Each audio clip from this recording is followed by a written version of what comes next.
میں مبلغ بنوں سنتوں کا، خوب چرچا کروں سنتوں کا، ہو کرم بہر خاک مدینہ۔ الحمدللہ رب العالمین والصلاة والسلام علی سید المرسلین، اما بعد فاعوذ باللہ من الشیطان الرجیم، بسم اللہ الرحمن الرحیم۔ پڑھیے الصلاة والسلام علیک یا رسول اللہ وعلی آلک واصحابک یا حبیب اللہ۔ الصلاۃ والسلام علیک یا نبی اللہ وعلی آلک واصحابک یا نور اللہ۔ درود پاک پڑھنے کے بے شمار فضائل و برکات ہیں۔ کعبے کے بدر الدجا، طیبہ کے شمس الضحیٰ صلی اللہ تعالی علیہ وسلم کا فرمان رحمت نشان ہے۔ جس نے مجھ پر ایک بار درود پاک پڑھا، اللہ پاک اس پر 10 رحمتیں نازل فرماتا ہے۔ آقا فرماتے ہیں اور جو مجھ پر 10 مرتبہ درود پاک پڑھے، اللہ عز و جل اس پر 100 رحمتیں نازل فرماتا ہے۔ اور فرمایا جو مجھ پر 100 مرتبہ درود پاک پڑھے، اب 100 بار درود پاک پڑھنے میں کتنا ٹائم لگتا ہے؟ شاید 10 منٹ 15 منٹ۔ انعام کتنا بڑا! آقا فرماتے ہیں جو مجھ پر 100 مرتبہ درود پاک پڑھے گا، اللہ تعالیٰ اس کی دونوں آنکھوں کے درمیان لکھ دیتا ہے کہ یہ نفاق اور جہنم کی آگ سے آزاد ہے، اور اسے بروز قیامت شہداء کے ساتھ رکھے گا۔ اب ذرا غور کیجئے میٹھے اسلامی بھائیوں، دنیا کا دستور ہے کہ آپ کام زیادہ کریں تو پیسے زیادہ ملتے ہیں، مزدوری زیادہ ملتی ہے۔ جتنا مشکل کام کریں اتنے دنیا کے انعامات یا مزدوری یا اس کا بینیفٹ زیادہ ہوتا ہے۔ لوگ کہتے ہیں میں بڑی محنت کر کے آگے بڑھا ہوں۔ محنت کر کر کمایا جا سکتا ہے، مگر میری رب کی رحمت دیکھو، کام تھوڑا کرو ثواب زیادہ عطا فرماتا ہے۔ دوزخ کی آگ سے آزادی، نفاق سے آزادی، شہداء کے ساتھ قیامت کے دن رہنا، یہ کتنے بڑے بڑے انعام ہیں۔ مگر کیا فرمایا میرے آقا نے؟ 100 بار درود پاک پڑھ لے۔ اب آپ سوچئے، گویا یہ ہمیں بخشوانے کا، ہماری بگڑی بنوانے کا یہ ذریعہ ہے۔ درود پاک ایک ایسا وظیفہ ہے کہ پڑھتے جائیے اور اللہ کی رحمت لوٹتے جائیے۔ آئیے محبت کے ساتھ درود پاک پڑھ لے۔ صلو علی الحبیب صلی اللہ تعالی علی محمد صلی اللہ علیہ وسلم۔ میٹھے میٹھے اسلامی بھائیوں، سرور کائنات علیہ الصلوۃ والسلام کے معجزات اور کمالات کتنے! بہت سارے شعراء نے، بہت سارے سیرت نگاروں نے لکھنے کی کوشش کی، مگر لکھتے لکھتے لکھتے آخر اس نتیجے پر پہنچتے ہیں۔ سیدی اعلیٰ حضرت لکھتے ہیں نا، سرور کہوں کہ مالک و مولا کہوں تجھے، سرور کہوں کہ مالک و مولا کہوں تجھے، باغ خلیل کا گل زیبا کہوں تجھے، تیرے تو وصف عیب تناہی سے ہیں بری، حیران ہوں میرے شاہ میں کیا کیا کہوں تجھے۔ یہ شعر کئی بار سنا ہے، آج تھوڑا سمجھ لو تو مزید ایمان تازہ ہوگا۔ عیب تناہی کس کو کہتے ہیں؟ مثال کے طور پہ آپ کو میں کہوں کہ آپ جس شخصیت سے بڑی محبت کرتے ہیں، ذرا اس کی خوبیاں لکھیے، اس کے کچھ اوصاف، اس کے کچھ کمالات لکھیے، تو آپ تھوڑی دیر کے بعد لکھ کر کاغذ اور قلم مجھے واپس دے دیں گے کہ جناب یہ کمپلیٹ ہو گئی بات۔ 20 25 30 خوبیاں لکھ دو گے آپ، بڑا خوبصورت ہے، بڑا ملنسار ہے، بڑا نرم ہے، خیال رکھنے والا ہے، بڑا پیارا ہے، سخی ہے، مصیبت میں کام آنے والا ہے۔ 10 15 20 اس کے بعد فل اسٹاپ، آپ یہ پرچہ واپس دے دو گے۔ سیدی اعلیٰ حضرت کہتے ہیں یہ بات پوری ہو جانا، اوصاف کمپلیٹ ہو جانا، یہ بھی تو ایک عیب ہے۔ آقا وہ ہے جن کی بات پوری نہیں ہوتی ہے، جن کے اوصاف ختم ہی نہیں ہوتے ہیں۔ تیرے تو وصف عیب تناہی سے ہے بری، حیران ہوں میرے شاہ میں کیا کیا کہوں تجھے۔ کہہ لے گی سب کچھ ان کے ثنا خاں کی خاموشی، چپ ہو رہا ہے کہہ کے میں کیا کیا کہوں تجھے، لیکن رضا نے ختم سخن اس پہ کر دیا، خالق کا بندہ خلق کا آقا کہوں تجھے. تو نبی پاک وہ عظیم ذات ہیں کہ جن کے کمالات، جن کے اوصاف، جن کی اسپیشلٹیز کا احاطہ 1450 سال ہو گئے ہیں، اب تک کوئی نہیں کر سکا. کمال ہے میرے آقا کا. دنیا میں کئی لوگ ہیں جن کی بایوگرافی لکھی جاتی ہے، سیرت لکھی جاتی ہے، بڑے بڑے لوگوں کی زندگی پر کتاب آتی ہے. یا تو وہ بیچارے خود ہی لکھتے ہیں، ان کو پتہ ہے مرنے کے بعد کوئی اور نہیں لکھے گا، میں ہی لکھ دوں اپنی کتاب. یا تو وہ خود لکھتے ہیں، یا واقعی بڑا کام کیا ہوتا تو ان کے مرنے کے بعد ان کے بارے میں کوئی 1-2 کتابیں، ایک آ جاتا ہے، 2 آ جائیں، دیٹس اٹ، بات پوری ہو جاتی ہے. میرے آقا وہ ہیں 1400 سال سے زیادہ عرصہ ہو گیا. اس دن سے لے کر آج تک طرح طرح کی کتابیں، طرح طرح کی زبانوں میں، دنیا کے مختلف ملکوں میں میرے آقا کی سیرت لکھی جا رہی ہے. بات ابھی پوری نہیں ہو رہی ہے. زندگیاں ختم ہوئیں اور قلم ٹوٹ گئے. آقا تیرے اوصاف کا ایک باب بھی پورا نہ ہوا. دلدار بڑے آئے، محبوب بڑے دیکھے، جو دیکھے سبھی ان کے قدموں میں پڑے دیکھے. ارباب نظر کو کوئی ایسا نہ ملے گا، بندے تو بہت مل جائیں گے پر آقا نہ ملے گا. تاریخ اگر ڈھونڈے گی ثانی محمد، ثانی تو بڑی چیز ہے، سایہ نہ ملے گا. تو آج کے اس اجتماع میں ہم بھی، بات تو کوئی بھی کمپلیٹ نہیں کر سکتا، مگر وہ ہے نا، چل لکھا لائیں ثنا خانوں میں چہرہ تیرا. آج ہم بھی اپنے نبی کے کچھ کمالات کا، کچھ اسپیشلٹیز کا، کچھ خوبصورت باتوں کا تذکرہ کرتے ہیں. اور نبی پاک کی بات جب بھی ہوتی ہے، جب بھی پیارے آقا کے اوصاف بیان ہوتے ہیں، عاشق رسول کے دل میں اور خوشی داخل ہوتی ہے، اور عشق بڑھتا ہے، کنیکٹیوٹی بڑھتی ہے. اور یہ بھی عشق رسول کی ایک دلیل ہے کہ جب محبوب کی بات ہو تو محب کا دل کھل اٹھتا ہے، اس کو مزہ آنے لگ جاتا ہے، اس کی طبیعت ہری بھری ہو جاتی ہے. اللہ اکبر. نبی پاک کو معجزات عطا کیے گئے. کتنے عطا کیے گئے؟ انشاءاللہ آگے جا کے معجزے کی تعریف بھی سنیں گے کہ what is the meaning of miracle. معجزہ کہتے کس کو ہیں، اس پر بھی بات کرتے ہیں. معجزہ جو ہے یہ ہر نبی کو عطا کیا گیا حق کی دلیل بیان کرنے کے لیے. بعض اوقات جو ایمان نہیں لاتے تھے وہ کوئی نشانی طلب کرتے تو انبیاء کرام معجزہ دکھاتے، جس کے بعد وہ ماننے پر مجبور ہو جاتے کہ یہ اللہ کے نبی ہیں، ان کے پاس ایسی چیز ہے جو نارملی نہیں ہوتی لوگوں کے پاس. اچھا، ہر نبی کو ان کے دور کے مطابق معجزات دیے گئے. مثال کے طور پہ حضرت عیسیٰ علیہ السلام کا جو دور تھا وہ ایسا دور تھا کہ اس زمانے میں میڈیکیشن کا بڑا دور تھا. وہاں بڑے بڑے طبیب تھے، ڈاکٹرز تھے. اس زمانے میں علاج دریافت کر لیا تھا، بیماروں کو ٹھیک کر دیتے تھے. اس سے پہلے ڈاکٹرز نہیں تھے. اس زمانے میں بڑے طبیب آ گئے. تو اب لوگ جو بڑا طبیب ہوتا اس کو بڑا اس سے متاثر ہو جاتے تھے. اللہ کے نبی حضرت عیسیٰ اس دور میں آئے. اللہ نے انہیں کیا کمال دیا، وہ مادر زاد اندھوں کو، جو پیدائشی اندھے ہوتے تھے، حضرت عیسیٰ ہاتھ لگاتے، دعا فرماتے، وہ آنکھ والا ہو جایا کرتا. حضرت عیسیٰ علیہ السلام جو کوڑی، جس کے بدن پر کوڑ کے داغ ہوتے تھے، آپ ہاتھ پھیرتے، دعا فرماتے، اللہ اسے صحت عطا فرما دیتا. لوگ ماننے پر مجبور ہو گئے کہ یہ اللہ کے نبی ہیں. ایسا علاج تو کسی کے پاس نہیں جو یہ کرتے ہیں. حضرت موسیٰ علیہ السلام کا جب دور آیا تو اس دور میں معاملہ یہ تھا کہ لوگ جادوگروں کی بڑی بات مانتے تھے. بڑے بڑے جادوگر تھے اس زمانے میں، کرتب دکھاتے تھے، لوگ انہی کو سب کچھ مانتے تھے، اپنا رہنما مانتے تھے. اللہ تعالیٰ نے حضرت موسیٰ علیہ السلام کو عصا کا معجزہ عطا فرمایا. عصا کا معجزہ کیا تھا کہ جادوگر جب اپنی رسیاں پھینکتے وہ رسیاں سانپ بن جاتی. حضرت موسیٰ علیہ السلام اپنا عصا ڈالتے تھے، وہ عصا جو ہے اژدہا بن جاتا تھا، ان تمام سانپوں کو کھا جاتا. آپ اپنے گریبان میں ہاتھ ڈالتے، باہر نکالتے، آپ کا ہاتھ روشن ہو جاتا. ید بیدا کا معجزہ عطا کیا. بڑے بڑے جادوگروں نے سر جھکا لیا کہ یہ اللہ کے نبی ہیں، ہم ان کے رب پر ایمان لائے. جیسا دور ویسے معجزات. اللہ اکبر. اب نبی پاک کی آمد ہوتی ہے. میرے آقا آخری نبی ہیں، ان کے بعد کسی نبی نے نہیں آنا. قیامت تک نبی پاک کا دور ہے.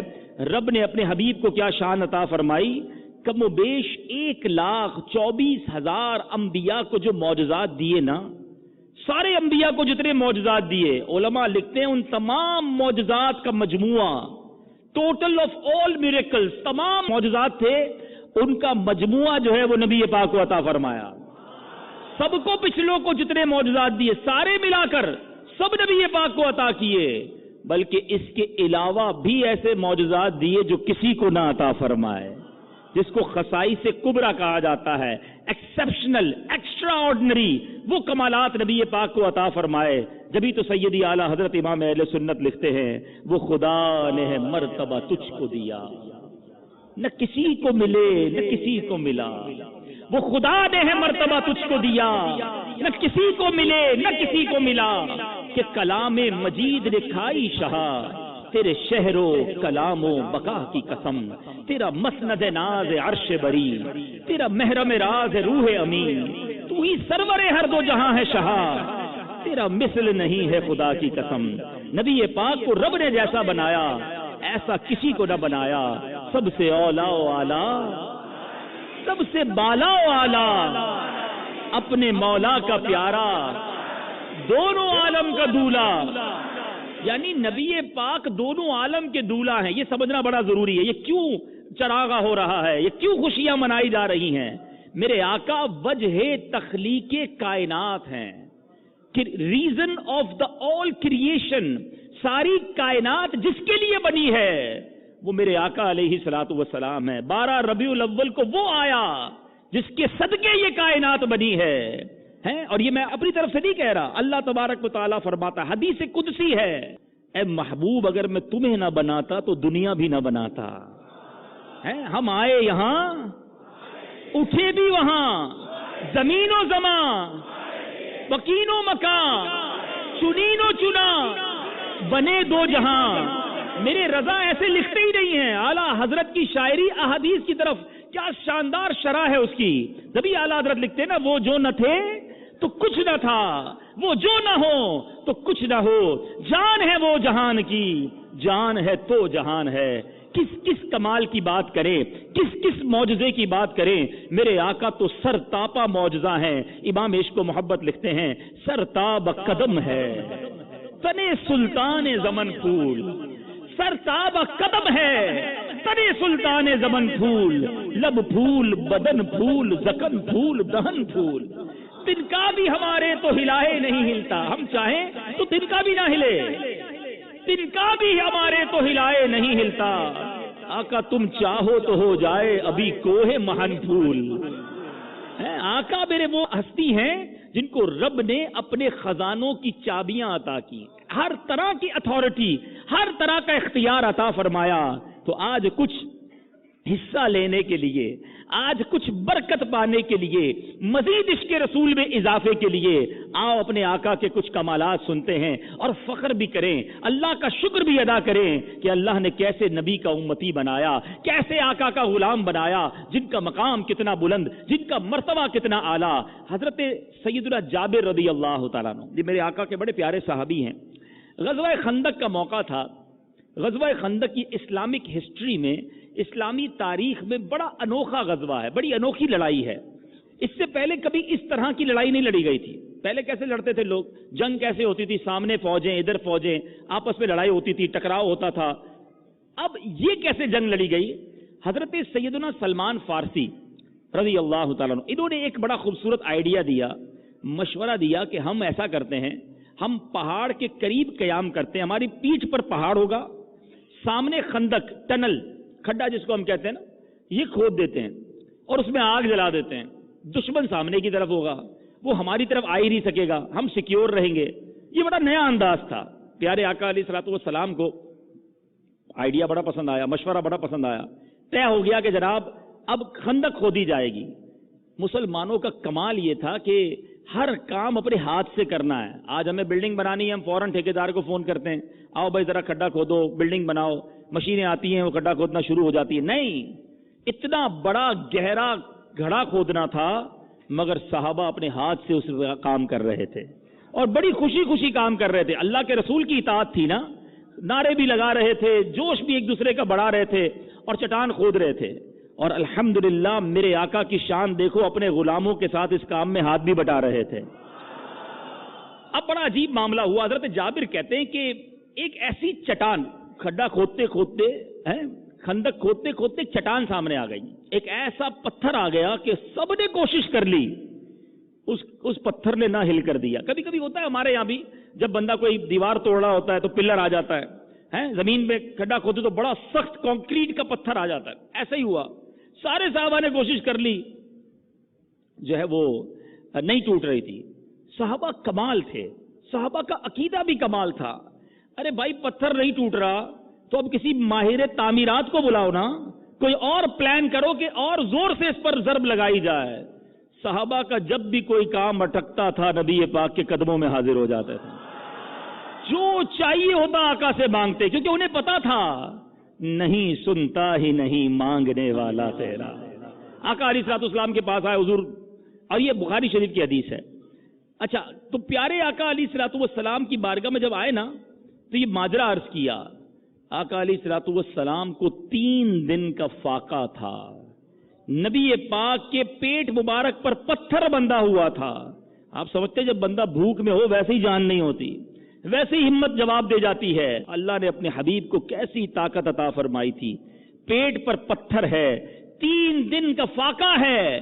آقا علیہ الصلوۃ والسلام تشریف لائے, اپنے دستے مبارک سے اس پتھر پر پھاوڑا مارا.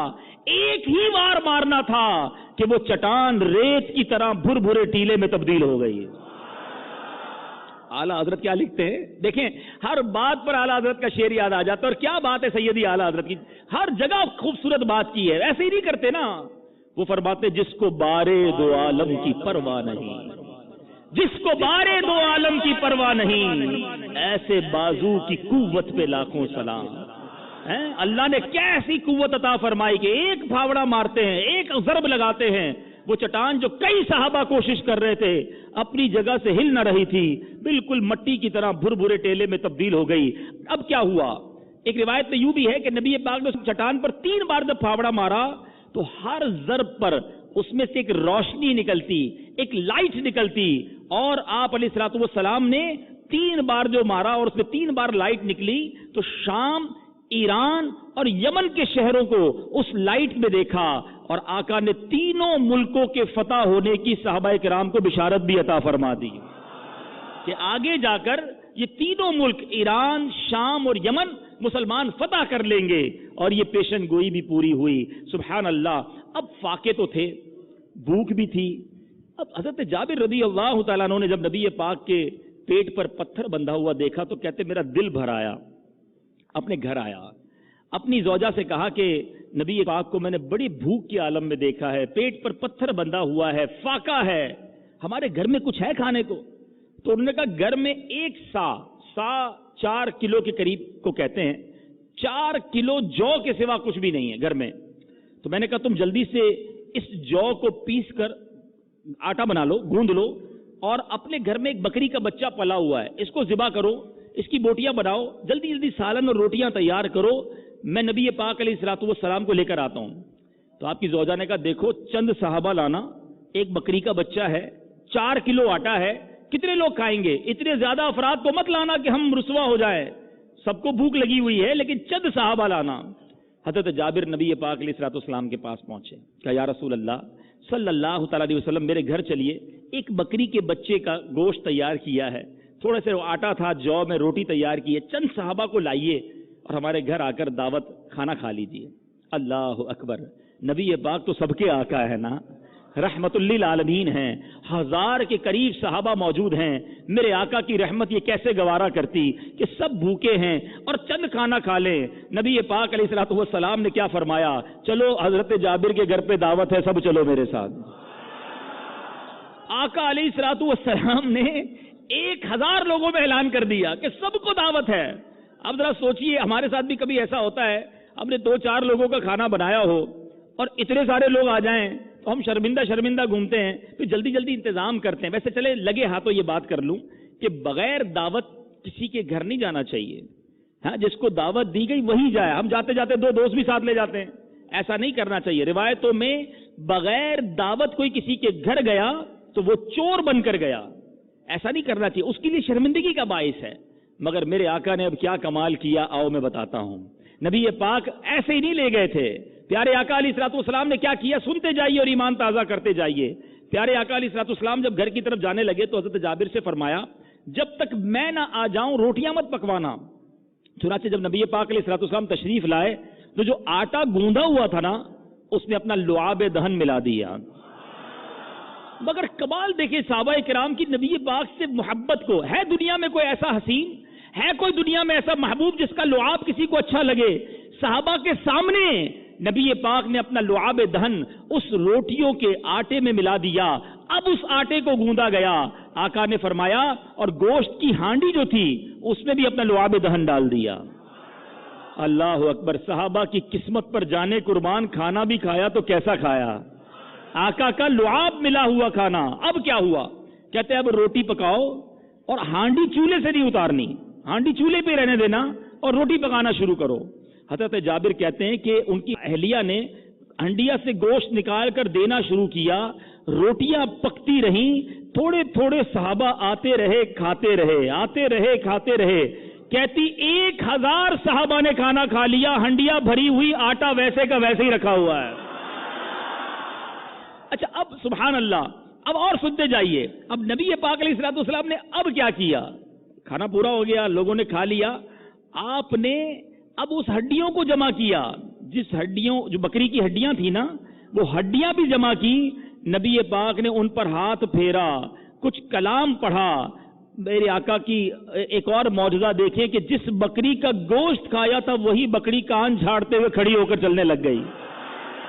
1000 صحابہ نے اس کا گوشت کھایا، بکری بھی کھڑی ہو گئی. میرے آقا علیہ الصلوۃ والسلام نے فرمایا بکری لے جاؤ. کہتے میں اپنی زوجہ محترمہ کے پاس آیا، وہ کہتی ہیں وہی بکری نہیں ہے جو ہم نے ذبح کی، جس کا سالن بنایا؟ کہا ہاں، میرے آقا علیہ الصلوۃ والسلام کی دعا سے اللہ پاک نے اسے زندہ کر دیا ہے. یہ سن کر ان کی زوجہ محترمہ بے ساختہ پکار اٹھی. میں گواہی دیتی ہوں بے شک وہ اللہ پاک کے رسول ہیں. میرے میٹھے اسلامی بھائیوں، یقیناً حضرت عیسیٰ علیہ الصلوۃ والسلام کو یہ معجزہ دیا گیا تھا کہ وہ مردوں کو زندہ کرتے تھے، مگر بکری ذبح کروائی، گوشت اپنے سامنے بانٹا، 1000 صحابہ نے کھایا. اور آقا کا کمال دیکھو، نبی کریم کا معجزہ دیکھو کہ دعا فرماتے ہیں وہی بکری کھڑی ہو جاتی ہے. اب اس پوری دعوت میں کیا کیا معجزات ہوئے سنتے جائیے اور ایمان تازہ کرتے جائیے. اب یاد رکھیے تقریباً 4 کلو آٹا اور بکری کا بچہ چاہے کتنا بھی صحت مند ہو، بمشکل 50-60 افراد جو ہے اس سے کھانا کھا سکتے ہیں. صحابہ کرام کی مکمل جماعت کو پورا ہو گیا. جتنا پکایا وہ باقی بچا، اتنا ہی باقی بچا. بکری کا بچہ بھی زندہ ہو گیا. اب پتہ اس میں لوگ کتنے تھے؟ محدثین لکھتے ہیں کہ 1000 صحابہ تو غزوہ خندق میں تھے، لیکن چونکہ نبی پاک حضرت جابر کے گھر آئے نا تو محلے کے لوگ بھی آ گئے، بچے بھی آ گئے، نبی پاک کا دیدار کرنے آئے. ایک میلہ لگ گیا، فرمایا 400 علاقے کے لوگ بھی آ گئے. اس خانے میں 1400 لوگ شریک ہوئے. اچھا اسی طرح پیارے آقا علیہ الصلوۃ والسلام نے ان سب کی دعوت کر دی. اس دن لنگر حضور کا تھا، گھر حضرت جابر کا تھا. یہ یاد رکھیے گا. نبی پاک نے دعوت کیسے دے دی؟ کسی کے ذہن میں کوشچن آ سکتا ہے نا کہ جناب حضرت جابر نے تو چند لوگوں کا کہا تھا. تو وہ محدثین لکھتے ہیں کہ لنگر حضور کا تھا، گھر حضرت جابر کا تھا. کیوں کہ یہ اعلان دعوت بالکل درست ہے. جو چیز استعمال سے گھٹے نہیں وہ مالک کی بغیر اجازت کے استعمال کی جا سکتی ہے. مثال کے طور پہ کسی کے گھر کی دیوار ہے، آپ اس کے سائے میں کھڑے ہو جائیں تو اس کی دیوار کو تو کوئی اثر نہیں پڑتا نا، تو اب اجازت لینے کی ضرورت نہیں ہے کیونکہ کام اس کا کوئی بگڑ نہیں رہا، آپ سائے سے فائدہ اٹھا رہے ہیں. کسی کے گھر کے باہر لائٹ لگی ہوئی ہے اور اس لائٹ کے نیچے کھڑے ہو کر آپ پڑھنے لگ جائیں تو گھر والے کا تو لائٹ پہ کوئی نقصان نہیں ہو رہا نا، تو یہ لائٹ پہ پڑھنا ٹھیک ہے. تو کسی کا کچھ گھٹے نہ تو وہ استعمال کرنا جائز ہے.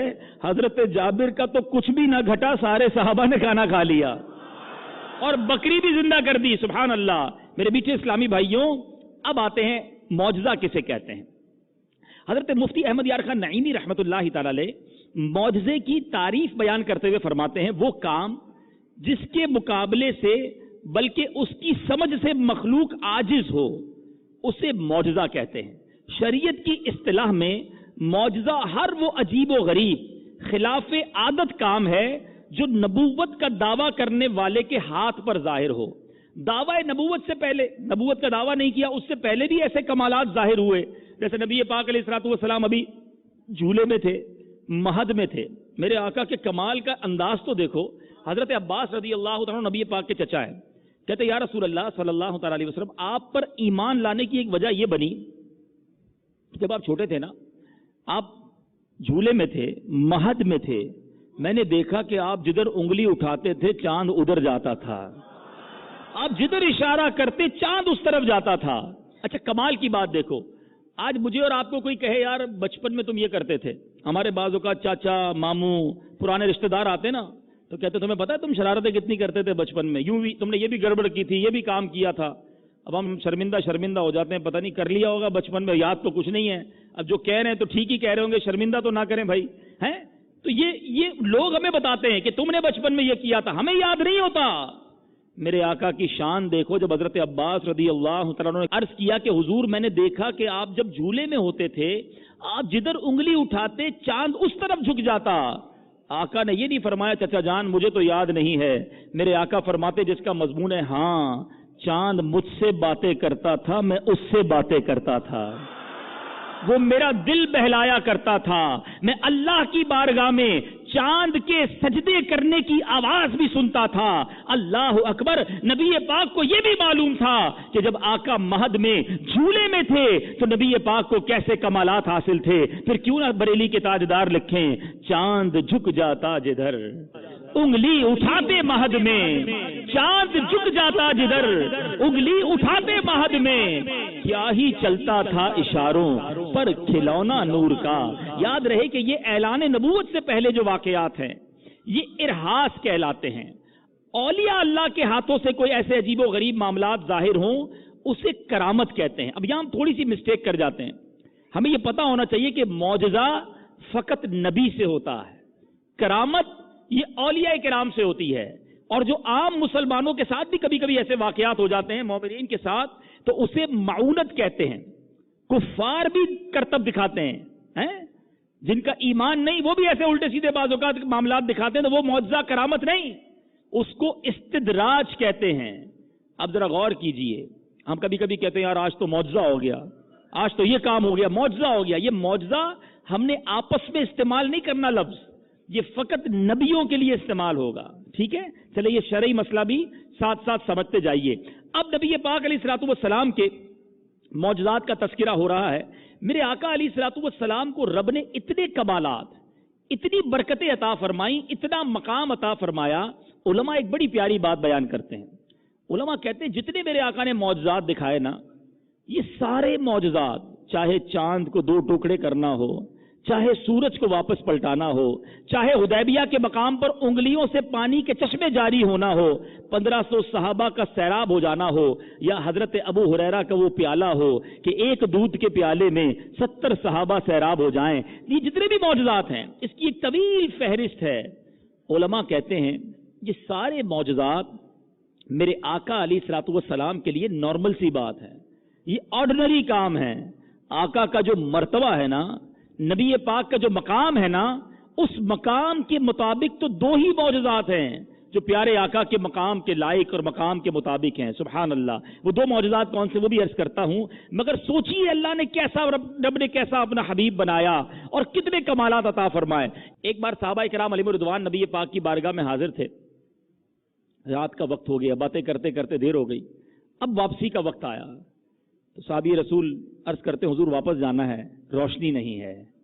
صحابہ کو پتا تھا جو مانگنا ہے نبی پاک سے مانگنا ہے، نہیں سنتا ہی نہیں مانگنے والا تیرا۔ آقا علیہ الصلوۃ والسلام نے کیا کیا؟ میرے آقا علیہ الصلوۃ والسلام نے ایک لکڑی اٹھائی، ڈنڈی اٹھائی، صحابی کو دے دی۔ صحابی کہتے ہیں گھر سے باہر نکلے تو ڈنڈی بلب کی طرح روشن ہو گئی۔ ارے جو آقا لکڑی کو ہاتھ لگائیں وہ نور والی ہو جائے تو نبی پاک کے نور کا عالم کیا ہوگا۔ اچھا بڑی مزے کی بات، دونوں صحابہ اس لکڑی پکڑ کر روشنی میں لیمپ ٹارچ کی طرح جا رہے ہیں، راستہ نظر آ رہا ہے۔ اب گھر کے قریب پہنچے تو ٹی جنکشن آ گیا۔ ٹی جنکشن کس کو کہتے ہیں؟ آگے راستہ بند، ایک دائیں طرف جا رہا ہے ایک بائیں طرف جا رہا ہے، ایک صحابی کو بائیں جانا تھا ایک کو دائیں جانا تھا۔ اب دونوں سوچنے لگے لکڑی ایک ہے، کون لے کر جائے، روشنی کس کو ملے گی؟ عقیدہ دیکھو، صحابہ کا نبی پاک پر بھروسہ دیکھو۔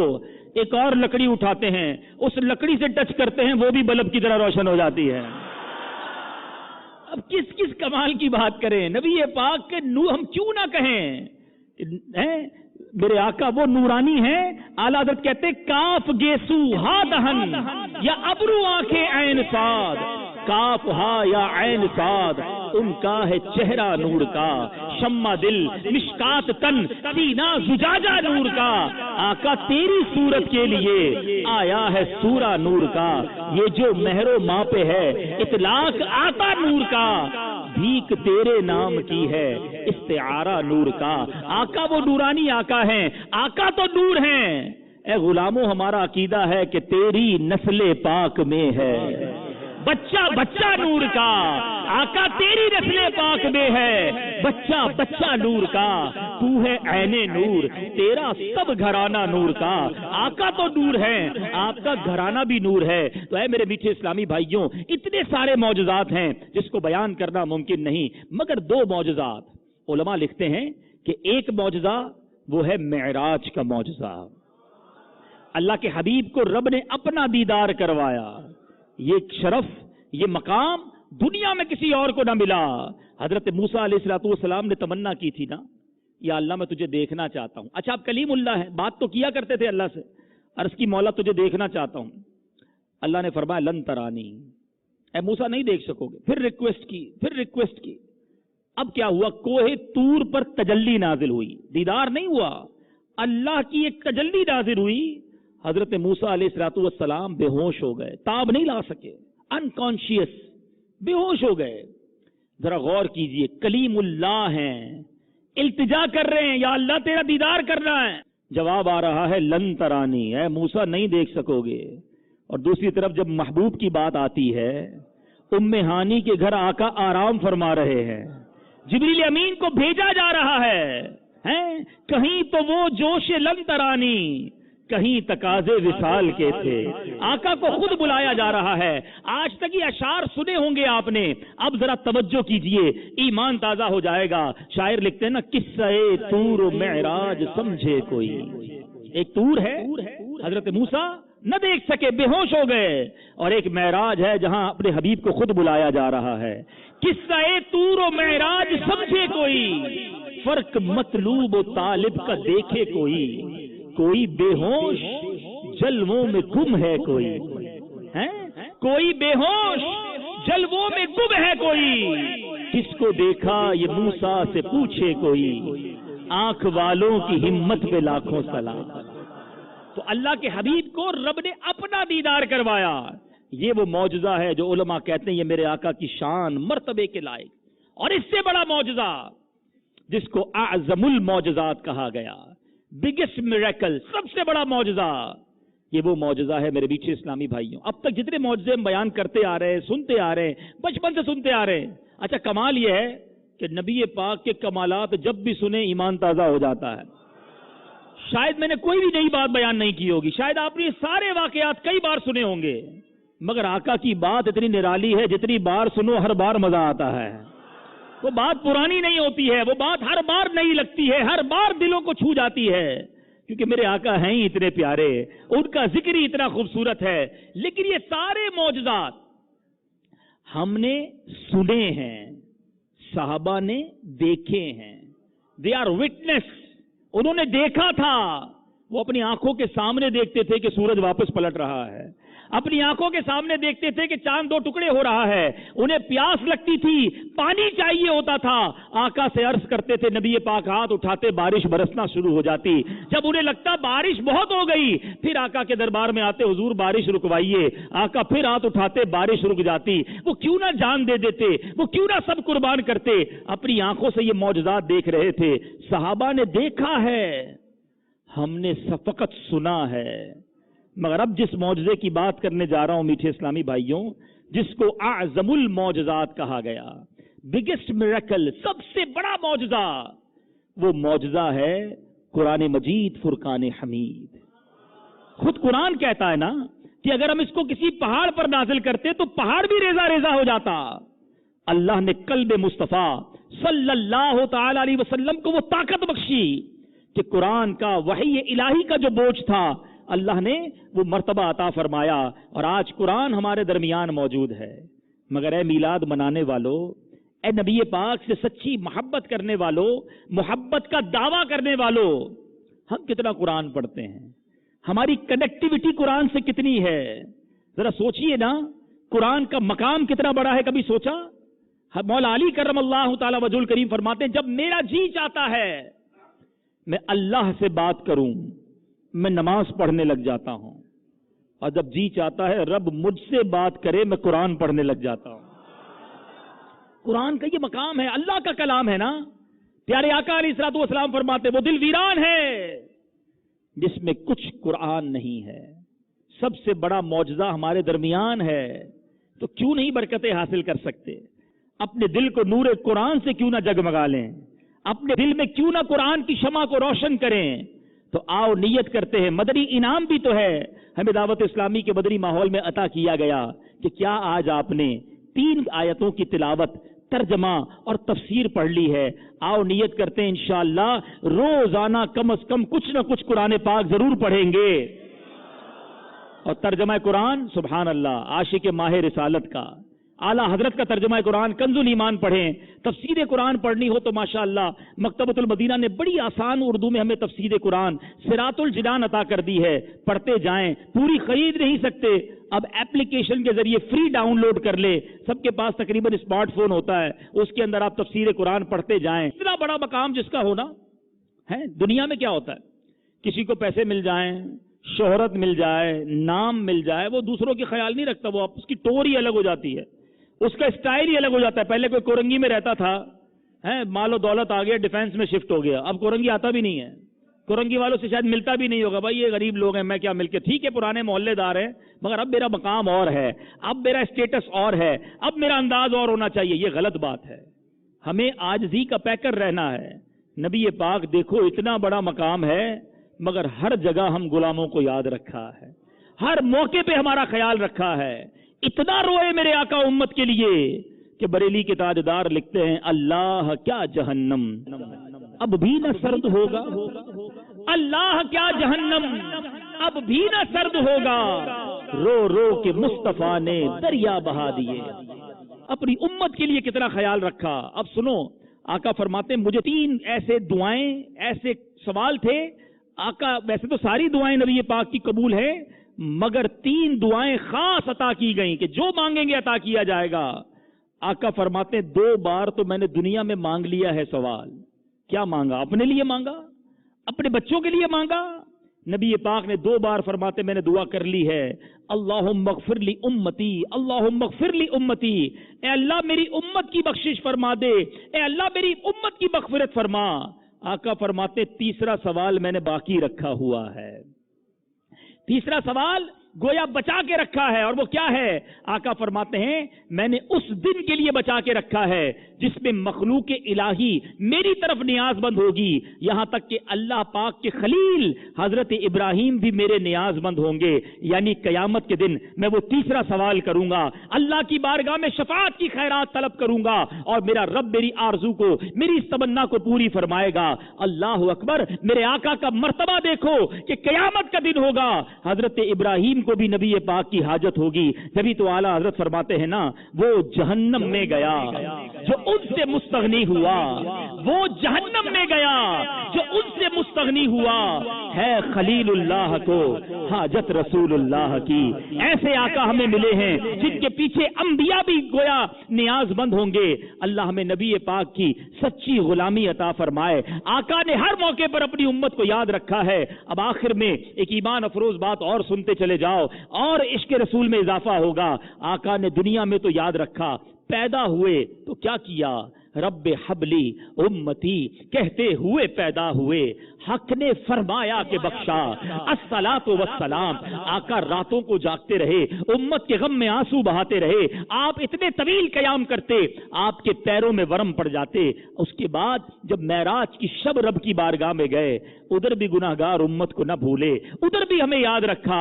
جب قبر انور میں اتارا جا رہا تھا، ایک صحابی نے دیکھا لبہائے مبارکہ کو جنبش ہو رہی ہے، کان قریب لے گئے، آقا ادھر بھی اپنی امت کو یاد کر رہے ہیں، امتی امتی کی صدائیں بلند ہو رہی ہیں۔ اللہ اکبر۔ سیدی اعلیٰ حضرت فتاوی رضویہ شریف میں لکھتے ہیں، آپ فرماتے ہیں آقا آج بھی اپنی قبر انور میں اپنی امت کو یاد کر رہے ہیں اور امتی امتی کی صدائیں بلند کر رہے ہیں۔ سنو، کمال کی بات اعلیٰ حضرت نے دیکھی. جب پہلی بار میں نے یہ بات پڑھی تو جس کو کہتے ہیں نا رونگٹے کھڑے ہو جاتے ہیں, سیدی اعلیٰ حضرت کہتے ہیں کبھی کبھی تمہارے کان بجتے ہیں.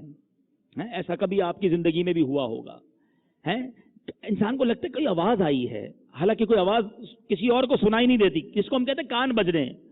اعلیٰ حضرت فرماتے ہیں جب بھی تمہارے کان بجے نا فوراً درود پڑھ لیا کرو, کیونکہ یہ وہی آواز ہے جو نبی پاک اپنی قبر میں فرما رہے ہیں کبھی کبھی تمہاری روح سے آ کر وہ ٹکرا جاتی ہے. اللہ اکبر. اب بتاؤ جو آقا آج بھی ہمیں یاد رکھے ہوئے ہیں کتنے مہربان ہیں. پتہ ہے اللہ مجھے اور آپ کو بار بار مدینے کی حاضری عطا فرمائے.